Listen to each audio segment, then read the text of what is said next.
it. So a $600 pension 10, 15 years ago won't buy much of anything here today. And why the millennial generation is starting to give up because they can't afford to get a good job or own a house. 8 million Venezuelans voting for this assembly, saying it's actually less than 3. It is. And people are going to start rioting in the streets. Was reported to have asked Putin for military support that would help him stay in power. We will make America safe again. And yes, together, we will make America great again. And they ignore him. And 8 more years goes by till Bernie himself finally admits to his sons, hey, I've been running a Ponzi scheme.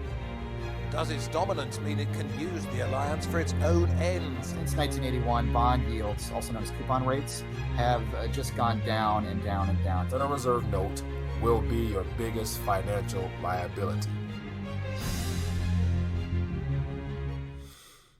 RTD Live Talk, we're live. Monday night, the first day of the month of July. We're more than beyond the halfway point by a couple of days in 2019. And so I feel like it's been a while since I've logged on, but I figure I would get on this evening, given the fact this week is a holiday week type of thing. So I wanted to check in with everybody to see what's going on. And so as you guys can tell from the title of tonight's live stream chat, want to find out what's on your mind, but more importantly, talk about some of the things that are hot in the news. And there's a variety of subject matter, but one of them that is definitely of interest is Mr. President Donald Trump crossing the border and having a chit-chat with Kim Jong-un. And so the first president that's currently in that position to actually visit and cross the threshold into a country that we've been trying to invade, terrorize, you name it. So it's interesting. So we'll see what happens from that. But more importantly, let's check in and see who's watching. As always, if we have any new viewers, feel free to let me know where you're watching from over here in the chat. Or more importantly, if there's something you want to talk about, there's a number above my head, 1313-462-0027. Call in and let me know what's on your mind or chime in on tonight's topics. And so with that being the case, let me see who's watching thus far. We got Scott Spirit. We got Crypto Wiz Coin says, hey. Hernan, how you doing? We got Roy from Montana. How you doing this evening? And so Spirit King just says, Donald Trump, I love the poorly educated Adolf Hitler. How fortunate for governments that the people they administer don't think. So I'm assuming that a Donald Trump quote. Let me know because I'm not familiar with that. Rob B says, what happened to gold? What is the price?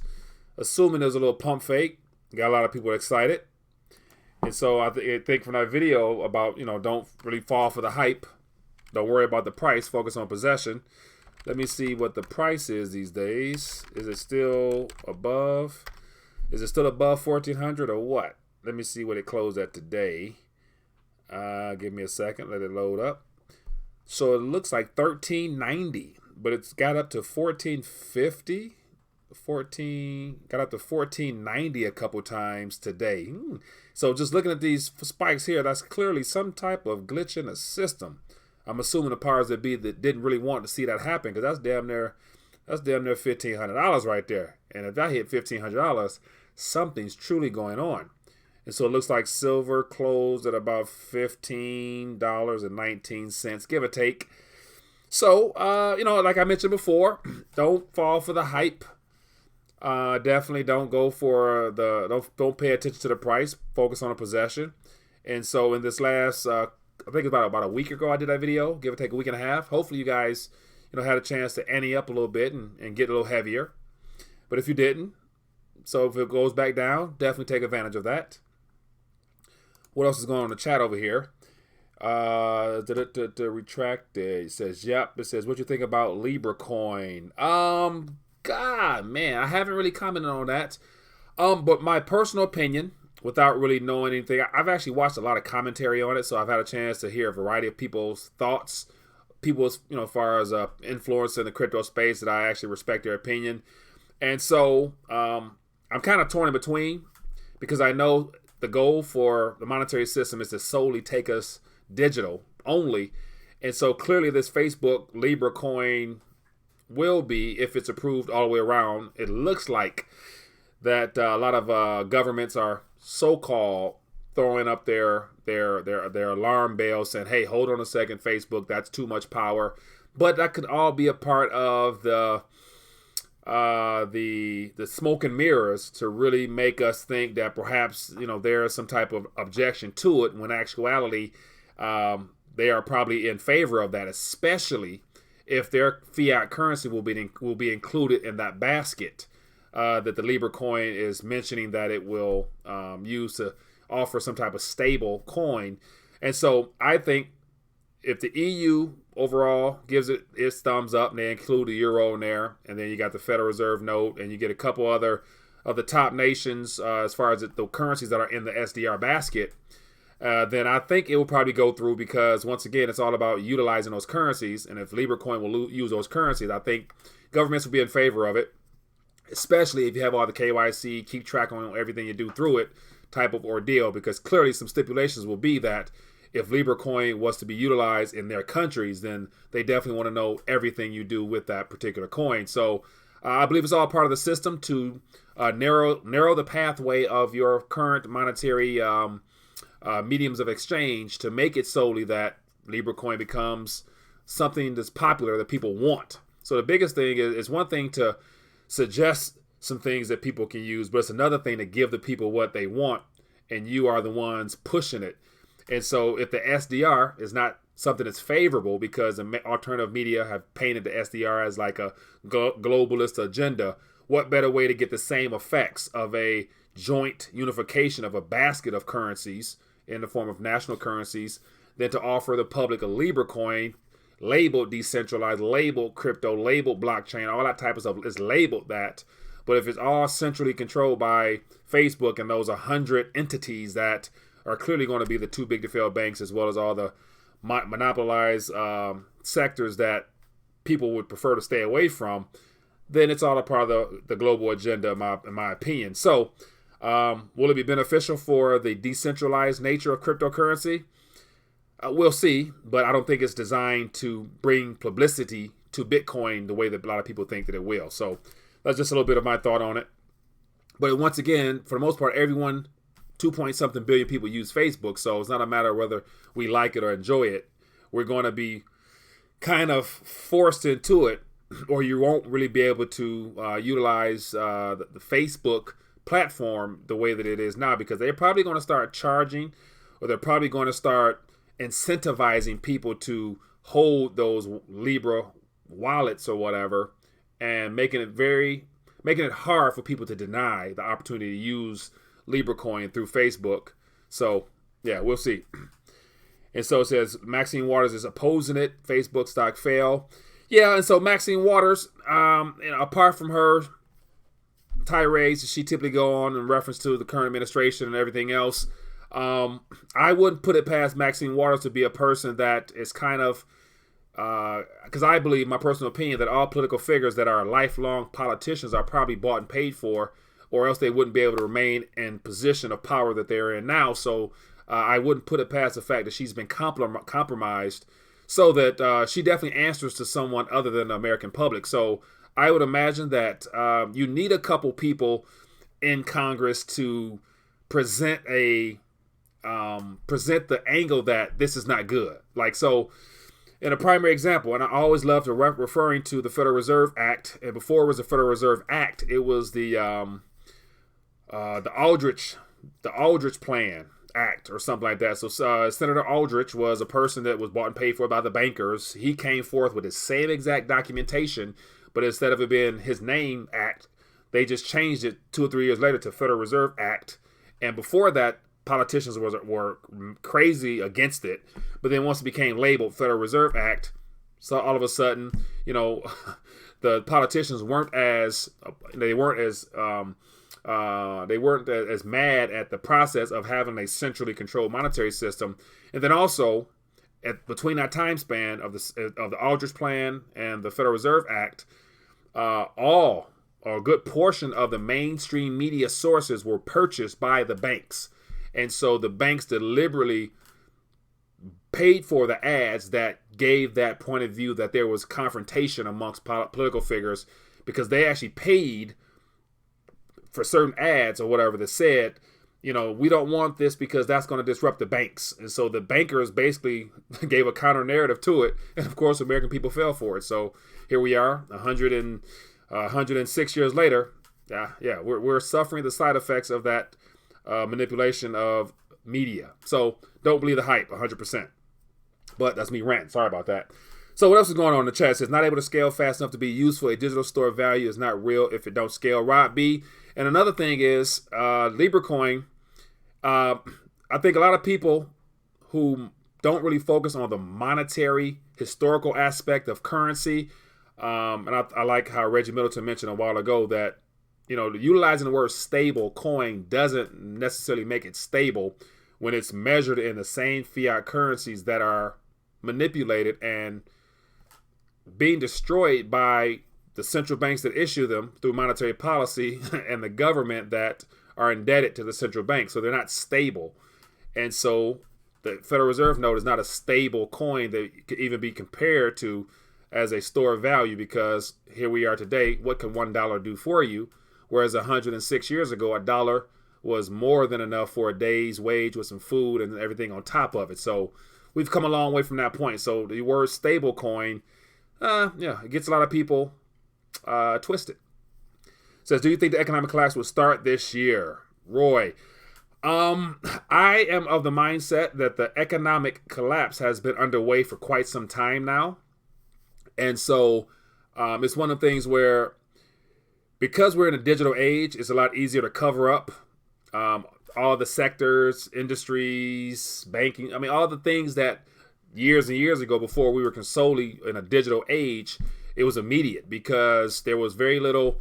There wasn't many ways that you can paper over and digitally create numbers and stuff and plaster it everywhere and do things the way that they're doing now. So I think if you look at a lot of the flashing red indicators that mainstream media are now talking about between what was it? I was watching something the other day, and it was very alarming because it was somebody that's in the know. They were saying the three primary indicators. I'm sorry. My last interview. I'm sorry. Forgive me. Octavio Costa. For those that have not had a chance to watch the last interview I did with Octavio Costa, please check that out. But there was a couple indicators he mentioned, of which just further plays into how the economic collapse, as it's referred to, is not just a local event. It is a global event. Because if you look at issues happening in China that he mentioned, about $40 trillion of debt, $40 trillion off balance. You look at Australia, housing market's collapsing. There's one of the viewers lives in Australia and frequently reaches out to me and shares with me a lot of articles about what's going on in Australia. And, that's clearly a sign that the economy is not doing well. And then we have the whole narrative of the economy slowing down. And so you factor all that in. The collapse is occurring, but it's not necessarily a collapse. It's an economic rebalancing, or as Gregory Mannarino will mention, a correction to fair market value is basically what it boils down to. Because when you have mansions that aren't selling, you have $1 million homes and sky-rise apartments and people losing their jobs and manufacturers slowing down, and you got unemployment. The true unemployment numbers are beyond 3.8%. And even that's one of the indicators a lot of people use, the fact that immediately after there's all-time lows in unemployment, as soon as that spikes, the end result that every time that's happened in the last 50 years, it always leads to a recession. And I have another graph here that I'll show you guys in a second that I meant to do something on the other day. But once again, the fair market correction of all overinflated assets are currently underway now. And so it's just a matter of, the last thing that will really get this thing started as far as the world waking up to the reality of things is when the equities market basically tanks. And so from that interview, if you haven't watched it, he mentioned he sees a correction. I think he said 40%, I think he said. But some people say 40, some people say 50. You look at the bond kings, they talking about over half. So it's underway now. It's underway now. The whole thing is upside down. It says the majority of people don't understand cryptos. Cashless society, booyah. I understand crypto and in the end, evil. Its inability to scale was, I'm all behind the chat. So yeah, I want to actually share. Let me see here. Let me get caught up in the chat. As always, for those that want to share your thoughts, feel free. Give me a call there. If there's any thoughts directly you guys want to inquire about or ask about, feel free to let me know in the chat here, and we can go from there. DNA code becomes your crypto key. I believe all that stuff can be tied in there. And so I think the unfortunate model of what governments would like to see, which they'll never really tell us that, but yet what's in their best interest is to have it kind of similar to what's going on in China now with your whole social status all been interconnected in your social score, where your FICO score, what we have here for credit purposes, is interlinked into your overall life profile. So in China, from what I've gathered, your life profile is scored based upon your willingness and your ability to participate in society. So in every area of your life, whether it be socially, economically, with your family, your work, all that is tallied up and you're given a score. And if your score is high and it's okayed by the government, then you're good to go. But even if your score is high, but you're not good with the government, they still have the right to say you're not in good standing with the society, so therefore you can't participate. And if you look at the media, there are stories now about people who have been shunned from their society based upon the fact that they got a strike, against themselves, based upon their opinions, based upon some type of something that didn't cooperate with the powers that be. So therefore they were, they can't rent. They're not able to rent an apartment, so they're homeless. Or they're living with family, and so it's one of the things where, think about this, and this is probably off the topic, but if your life score is interlinked with your ability to borrow, your work, your family status, your social status, your health. I mean, give me some more out there of things that all can be put in one particular profile. And if you have a strike against you, or you're not in good standing, and you are basically not able to interact in the economy, and you're put out to the streets, imagine how here currently, if you're down on your knuckles, if things are going bad, you tend to give a phone call to some family members, or you reach out to some friends or family and say, hey man, I'm down on my luck, can I borrow something, or can I live with you for a while? But imagine when things are so tight where your family can't accept you in, because if they find out that you let this individual into your house, or you gave this individual some money, or say you try to transfer $100 from your account into his account and he's been banned, that's going to knock down your score. You're really up a creek without a paddle, because if you're once everything is centrally controlled in the way that it is in China, which is what they would like to do here and every other government nation around the country, think about how tough it will be to really interact in society. So I believe that this is all a part of the grand scheme, as people mentioned here in the chat, of taking things solely digital. So my thing is, always be careful what you wish for. Like a lot of people, even in the chat here, a lot of people are gun-ho and anticipating and waiting on cryptos to take off. But once again, my thought is, be careful on wishing and waiting, thinking that that's going to be your payday, where you've been stacking, you've been hodling, and all of a sudden now you're wealthy. So that new wealth, that newfound wealth, will probably come with some stipulations to it, because eventually you're going to have to get out of that and back into the real world somehow, some way. And I would imagine that the government won't be too happy with that. Banks won't be too happy with that. So between now and the time they allow that to happen, if it doesn't happen, naturally, they're going to put some things in place that makes it very uncomfortable for people to want to really, take advantage of that particular sector. So I'm not against it, because I do believe in speculating in that sector. But my mindset, I'm not sitting up here waiting on, to become a crypto millionaire or something like that because of what's happening, So I don't think that's not my way of thinking about things. So yeah, that's just me. That's just me though. But everyone's entitled to their own opinion. If you disagree or feel some other way, feel free to call in. I'm open. I'm game. Is physical silver a good buy to get right now? Joe Bradford's physical silver or precious metals in general. It's something that you can get in your possession, and it's in your possession. It's yours. There's very, very little counterparty risk, meaning there's not many intermediary type of institutions or people between you and your physical metal that you may have in your hand. And so, like always, I got some round. I got, keep a couple of rounds nearby just because. But once again, it's been sitting on my desk here for quite a couple years now, and it's just sitting here, and it's mine. And I don't know how much I paid for when I got it, but once again, the price don't matter. It's just it's just 1 ounce, so it just sits there. So, but yet once again, it's mine, and I know at any time if I need to get back into digits or paper, I can take that and get something for it, because that has retained value. So that's just my thought. Stephen Williams says, I agree, Mike. Crypto has a dark side, and it will be exposed once we are fully there. Yeah, I don't doubt it. It says, a Precious Metals Update says, good way to think about RTD. Appreciate it. Crypto is math. It's all math. Spirit King, what is math? Yeah, so somebody elaborate what is, the whole universe is math. Kid, okay, so y'all want to get, what's that, philosophical? You can tie in you can tie all that in together, so if you guys want to talk about math, I'm not a mathematician, but I like numbers. Let's talk about math.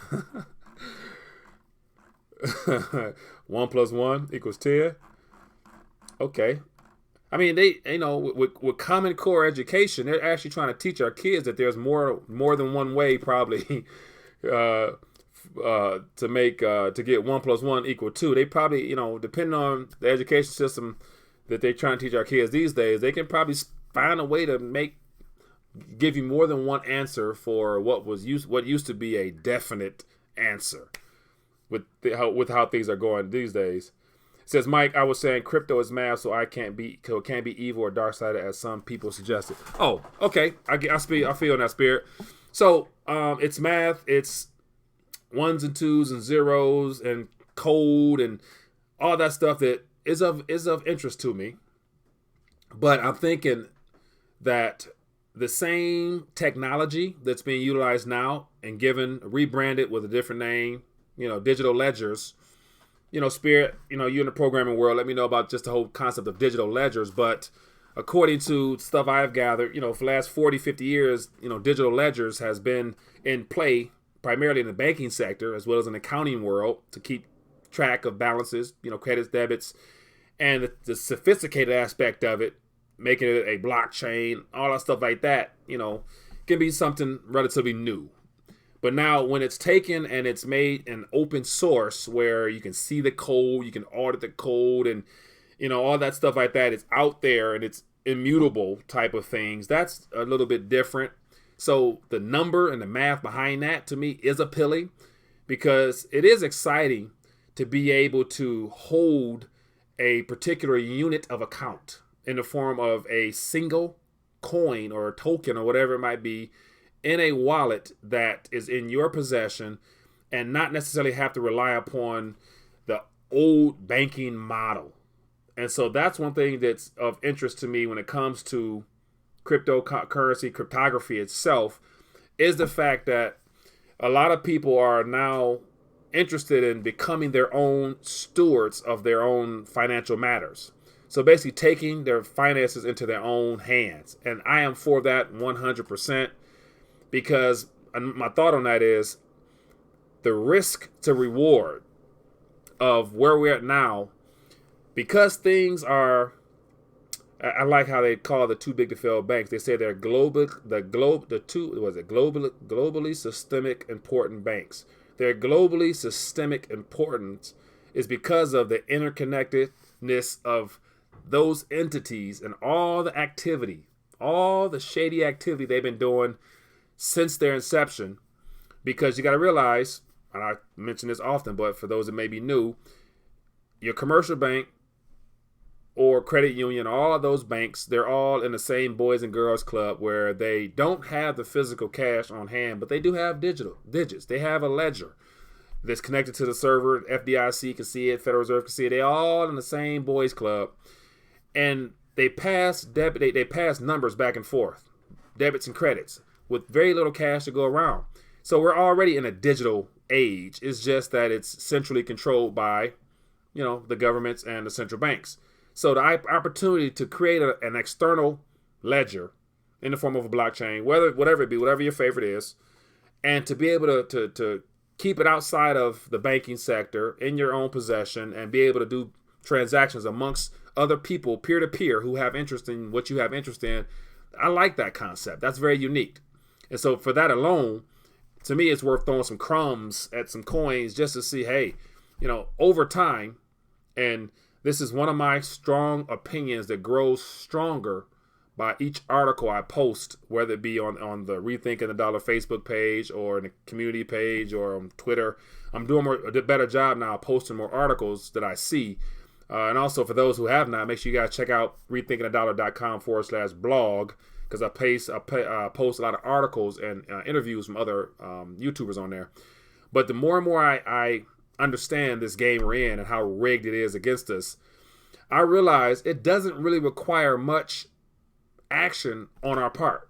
Because if you're aware of how rigged the system is, and especially watching Jerome Powell and the FOMC and all those entities just talk about and try to just throw out scenarios of what they can bring out of their toolkit, having already experienced 10 years of theft through the toolkits that's been introduced.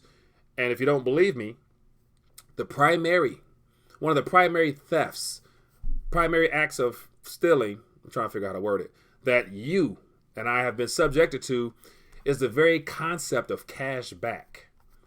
Like, it is no longer in your best interest to keep cash parked because they don't give you interest, but they'll give you cash back if you spend it. That right there probably will go down as one of the biggest, let me see, I'm trying to think of a word, a nice friendly word. That'll probably go down as one of the biggest dupes that ever people fell for, when you can spend cash but earn something back. And people actually out here like, oh, I saved some money. I saved. But you had to spend to save. What happened to parking something? So yeah, so that's a primary indicator of theft, because they force you to spend by giving you these bells and whistles, and you get some extra miles on or you get some gas, or stuff like that. You know what I'm saying? So we got something here from Dennis. I appreciate you sharing that article. Let me pull this up here. This looks like this could be something of interest. So this is something that was shared with us from the community, from the chat. Appreciate that. It says USTR proposes additional products for tariff countermeasures in response to harm caused by EU aircraft subsidies. Interesting. So let me read through this a little bit. It says the Office of U.S. Trade is issuing the public comment and supplemental list of products that could potentially be subjected to additional duties in order to enforce U.S. rights in the World Trade Organization dispute against the European Union. So this is as of today. So without even reading any further, because this is given today, I imagine that this has something to do with Instex, which is the new special purchase vehicle, I think that's called SPV. Yeah, SPV, that the European nation has come up with to continue to do business with Iran. So this could be, interconnected with this, because this is issued today. And I appreciate you sending this, because I don't think this was really a headline story. But it says this supplement adds 89 tariff subheadings with an approximate trade value of $4 billion to the initial list published on April 12th. So I would assume, I without knowing, but it just seems like this is not coincidental, that this additional tariff that's on some EU type of ordeal or business there is $4 billion and with 89 tariff items. So I'd imagine, I could be wrong, but I think this has something to do with Instex, which is the new special payment vehicle that is now live and doing transactions, that the U.S. said, I actually read an article, they said back in April that if certain EU nations sign on to this, there will be consequences. So could this be anything to do with that? I would imagine so. But I don't know. Don't hold me to it. But once again, tariffs, taxes, trying to make it tough on certain countries as well as businesses in the EU, and they so happen to be rolling out a special purpose vehicle. So that plays into, I'm glad you sent that to me, because that plays into something else I want to talk about. If you pay your monthly statement off in full, that's if you have the discipline. But here's the thing, Clark Kent, the whole cash back is not necessarily, it wasn't implemented because they want to be of better service to you. It's more so, hey, we can't pay people to park our money here. We don't want people to find out that they're parking money in our institution and they don't know. So let us give them something in the form of a cash back. Doesn't that sound interesting? And so instead of earning interest on lending us your money, like every time you put your money, your funds into a bank, you're lending banks. You're lending your institution your money. They're supposed to pay you for that. That's like saying you lend a family member something. Typically, you do it just for love. But say if there's a lot of money and they gonna profit off of that, wouldn't you want to get a little something for the potential, the possibility that you may lose that? So yeah. But that's just my 2 cents. And so I'll actually pull it up. And so I appreciate somebody sent it to me. So here's let me see if this pops up. Yeah, so this is so here's an article here. It says Europe circumvents U.S. sanctions on Iran. It says Europe has found a way of circumventing U.S. sanctions on Iran. The governments of France, Germany, and the United Kingdom have developed a special purpose vehicle, SPV, to enable European businesses to maintain non-dollar trade. Non-dollar trade. So this is a twofold event here. So when somebody mentioned about the economic collapse, this is right here plays into it. Like when you have other governments that are supposed to be our friends and our allies, and they're coming out with special purpose vehicles that are basically alternatives to the SWIFT system. And the SWIFT system is what the world has been using up to this point and will continue to use. But yet, why not have your own to where you can use your own currency? So this is another way of going around the dollar with a non-dollar trade instrument. So we got a call. Let's find out what's going on here. Hello, caller. What's your name? Where you calling from? This is Patrick from Loudoun County. I'm sorry. Say that again. So this is Patrick from Loudoun County. Patrick, how you doing, my friend? What's on your mind tonight? Just what you're talking about, how international sanctions are practically being subverted and undermined via, different sorts of asset classes and technical, skirting, if you will. Yeah. Be a peer-to-peer or other form of trading. Yeah. So is this the beginning of the end for the SWIFT/banking model of using dollars solely for trade, or will this be squashed before it really gets a chance to take off by, the U.S. because they don't want to allow other people to utilize their own currencies to do business amongst their other people? In your opinion? Well, in my opinion, I believe that it is the beginning of the end, because of course countries around the world are starting to wake up to hegemony of insolvency. Countries are seeing that America can't really pay back its debts, so rule of law is almost anarchic, right, when it comes down to certain banking practices and policies. So definitely the beginning of the end, my friend. Beginning of the end, my friends. Yeah. So I think everything is incremental. Everything it's slowly progressing, but it happens to be progressing at a time where, they're losing control of the mainstream narrative. Now the Fed is talking about keeping track of this, maintaining this expansion. Nevertheless, this great economy. Now they talk about we got to maintain this expansion. And so as of today, we are in the longest economic expansion since 1945. So it's been 10 years and counting. And that's the first time since 1945 that the economy has gone without a recession. And I'd imagine, we're setting records in a variety of ways, good and bad. But if this expansion it loses air or momentum, then I believe the powers that be, the government, Federal Reserve, they all know that once this narrative ends, it's going to be hard to rewrite a new one utilizing the Federal Reserve note, aka the dollar.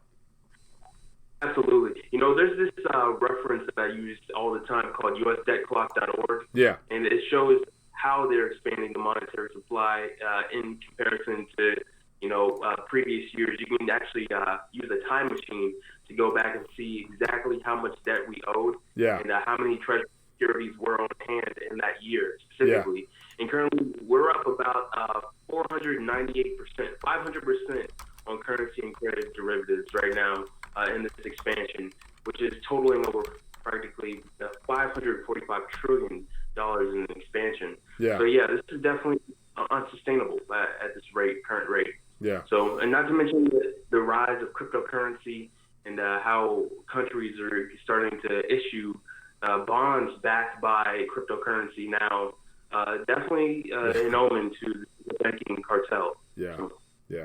So yeah, it definitely doesn't do fiat currencies any justice because it furthers the removal of confidence in the current system when people realize you can't retain value in those things. So in a worst case scenario, most people say, let me speculate, let me get a couple of those cryptocurrencies and people them young folk talking about, just because you never know what it might become something big. So people are going to get in just because of the noise that's being raised because of it, and also because, hell, what do you have to lose? Because I think I commented on a Peter Schiff comment the other day. A couple people liked it, but Peter Schiff said something about BTC going to zero or something like that. But my comment to him was, you have nothing to lose by buying a little bit of something, because we all know for a fact that all fiat currencies will go to zero. So anywhere it go, you can't lose. You know what I'm saying?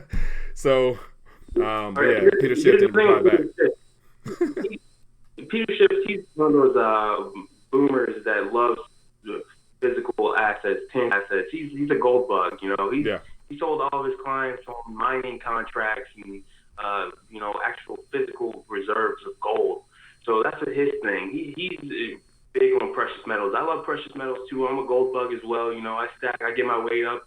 But cryptocurrencies is actually a finite supply based on physical gold, silicone, natural resources that are used to fabricate these machines that verify transactions around the clock 24/7 without there being any form of centralized intermediary or clearinghouse. Right. It's just a networking tool. Right. Cryptocurrencies probably will not ever go to zero at all. I doubt they. I mean, some will. The ones that are utilized, needed, and a part of something greater than just speculation will definitely have some value. And so, worst case scenario. And here's my thing about Bitcoin: like, if there's only going to be 21 of the Bitcoin core, the primary first line of blockchain code, that Bitcoin, not the spin-off, not the forks. But yeah, if there's only 21 of that, there's more than enough. There's more than 21 million fools or suckers that'd be willing to buy a BTC for $1 to prevent it from going to zero, just because there's only 21 million. So the chance of it going to zero is not likely, because I know for a fact I would buy one for 50 cents or a penny. You know what I'm saying? And just sit on it just because I have nothing to lose. You know what I'm saying?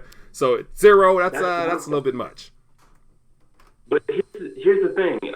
It's just a matter of fact that 21 million Bitcoins is actually an overstatement, because a lot of people have actually died and have lost the private keys forever. Yeah. They will never ever be recovered. People have actually lost computers with the private keys on them, and they never actually backed up their seed phrases.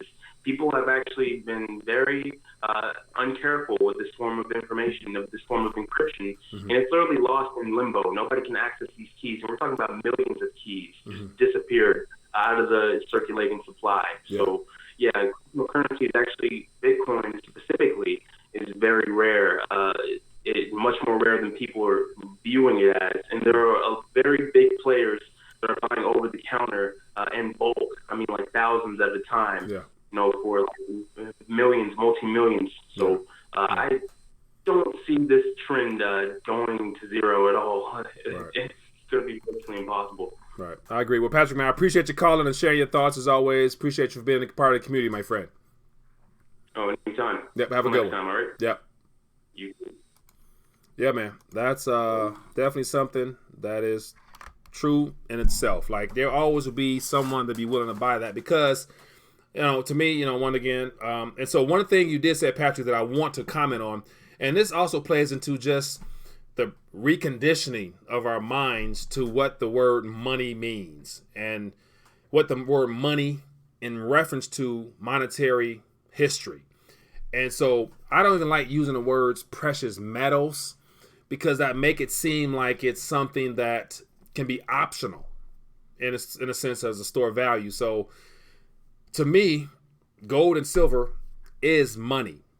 And so if gold and silver is money, then everything else you use is a derivative or a spinoff or a coupon in a sense. Coupon, because every Federal Reserve note, came into existence 100 years ago with words saying redeemable for silver, redeemable for gold. Every single piece of paper that was issued by this bank, it was redeemable.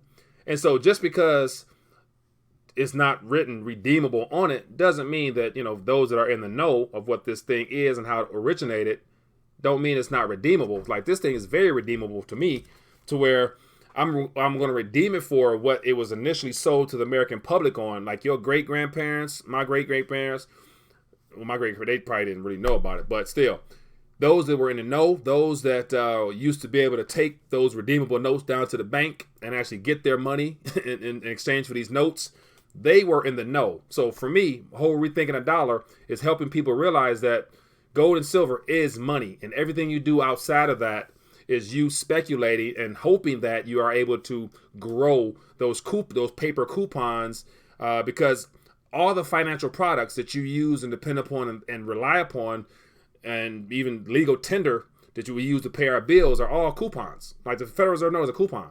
Like, it's meant to be spent, like not to be saved, because if you save it, what happens? It loses value. So if you are redeeming notes for money, then you can sit on wait and just let it be it. Like, money does nothing. It just sits. Like I mentioned, this silver coin just sits. It does nothing. I don't even think about it. I don't have to think about it, because unless I want it to grow and go attract other little piece of coins like that, then I got to take it and put it out there and go put it to work. But that coin right there just sits there because it's not needed for work. It's a store of value. And so only unless you are in this digital paper world and you are using that digits and paper and you're putting it out into the market and you're putting it in some type of financial instrument, your pension, your 401k, stocks, bonds, whatever, you're trying to grow them, then at that you run into risk, because you got risk on many fronts. You got risk from the monetary side of things, that that they're going to continue to expand the monetary base naturally through fractional reserve banking from the banking side, or with this QE that's coming, about to really expand the balance sheet. So there's going to be more competition for those digits and papers in your possession. So be careful of that. That's one risk. So that's going to be something that you can't go around. That's just how things are going to be. Then you got the risk from the economic standpoint of the economy. When the economy slows down, stocks go down, bonds go down, then you're going to lose on that end too. So, so I apologize for that call. Give me a call back. I'll get you on here. But once again, I get caught up in my rants. And you know what happens when I start ranting. But there's a lot of things to be concerned about. And so definitely, if gold and silver is money, then everything you do with paper and digits is it used to be called investing.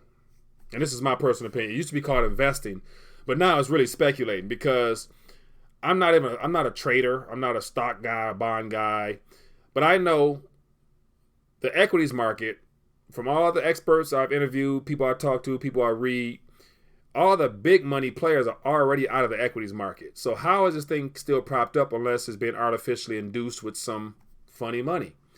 And so if stock valuations are overinflated due to corporate buybacks, which means they're not really true market consumer-based valuations, like the American public is not really going out there directly buying Amazon stock or Apple or Facebook stock. Most of the stuff, and there's an article I posted on the 80% of the stock market right now is automated trading through algorithms. And so when money comes out of your check every 2 weeks or whatever, it goes into an automated program that's just an algorithm trader. It's not even real. It's passive investing done by computers. So, yeah, so that's a risk there because never before in modern day technological advanced age we're in has 80% of the equities markets globally been done by a computer program or programs rather. So they've not really been tested or vetted to be able to handle sudden sell-offs and stuff like that to where they can rationally respond according to demand and real supply and demand type of measurement. So, you know, if they depending on who programmed them will determine the outcome of your financial future when it comes to paper and digits. And so if your world is solely consumed in those type of financial vehicles, then I've been thinking about this, you know, not because I'm trying to figure out how to really get people to wake up. And my thought is, and let me know what you think. Give me a thumbs up or thumbs down if this is cruel or if this is not cruel. But if you are aware of the truth, and the truth meaning our monetary system is not real. It's a privately owned, central-based, debt-based monetary system where the only way it can continue to grow is unless debt is brought into existence that can never be repaid. Therefore, our national debt will continue to grow and all of that stuff like that. If you know that is true, and if you know that fiat currency isn't something that can be ever repaid, then if that is the primary bulk of your position and your expectations for the future, and you're basically gambling, then technically you probably deserve to, you know, not what's coming to you, but you probably, yeah, I'll leave that alone. Hello, caller. What's the name? Where you calling from?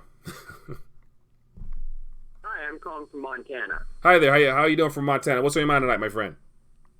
Oh, my name is Roy. Roy, how you doing, Roy? Good. How are you doing tonight, sir? I'm doing excellent. I appreciate you calling. What's on your mind tonight? Well, I want to talk about the silver market. I saw a couple of charts the other day that were really astounding. Okay. Like Apple, if you divided all of their equity up to 105 parts, one of those parts could buy all the investment silver that was out there.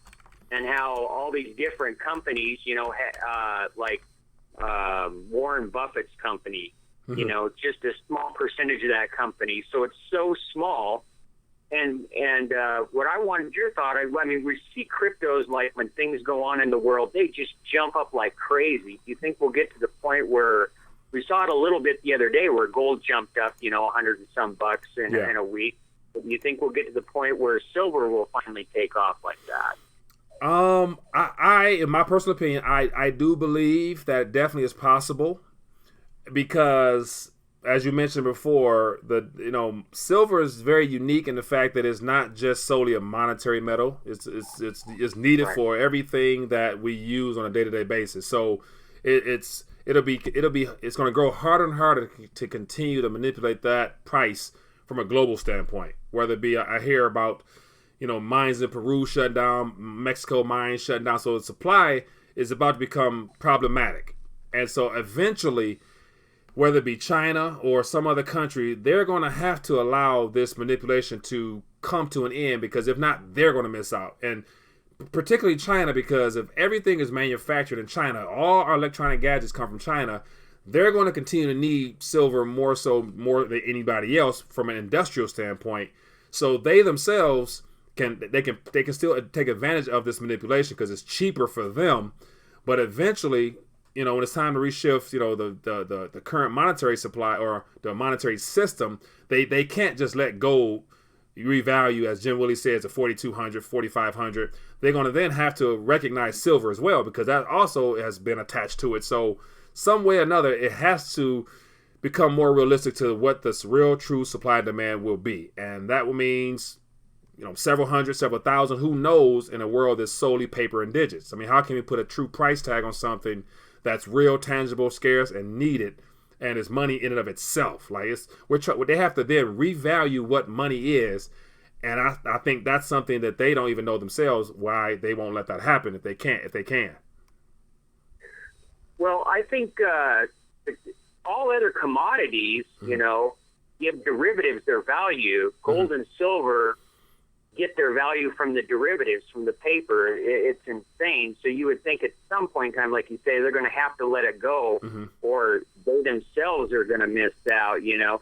And I was thinking about what you said earlier about, you know, how the big boys have pulled out of the stock market and stuff. And it's obviously, I think it's the central banks, Federal Reserve and stuff that are pouring money into the market with their crash teams and the monetary funds and stuff like that are keeping it. But I don't know. It doesn't. I think there's a good chance that this year we could see the stock market take a pretty good hit, especially in the fall. I don't know. What's your opinion on that? I do believe that that's possible. And so, of course, you listen to all the doom and you listen to the doom and gloom guys that say the world's coming to the end, and you listen to those that are saying that, you know, things are overpriced, so it just needs to correct, just natural correction. Whatever that in between is required, it will show up in the equities market on a global standpoint, and therefore, unfortunate part is majority of the perceived wealth, like everyone's, you know, like the whole concept of what's your net worth. Majority of people, everyone, value their net worth according to the way financial institutions tell us to value that.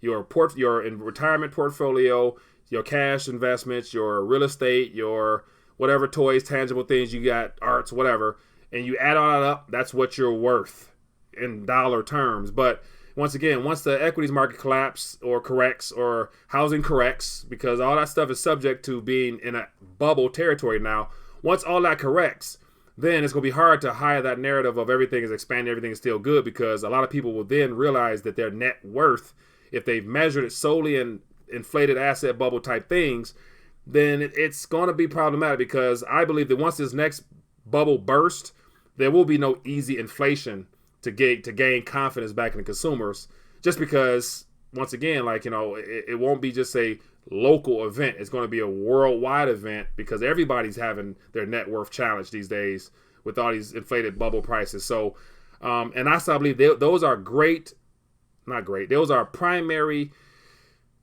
that's an ideal situation, rather, to then shift the monetary system to something else, because everybody's going to be impacted by it. So whatever that next, you know, thing is, currency, system, way of banking, whatever that might be, what better way to issue it than when everybody's suffering and hurting? Because at that point, people will be open to anything.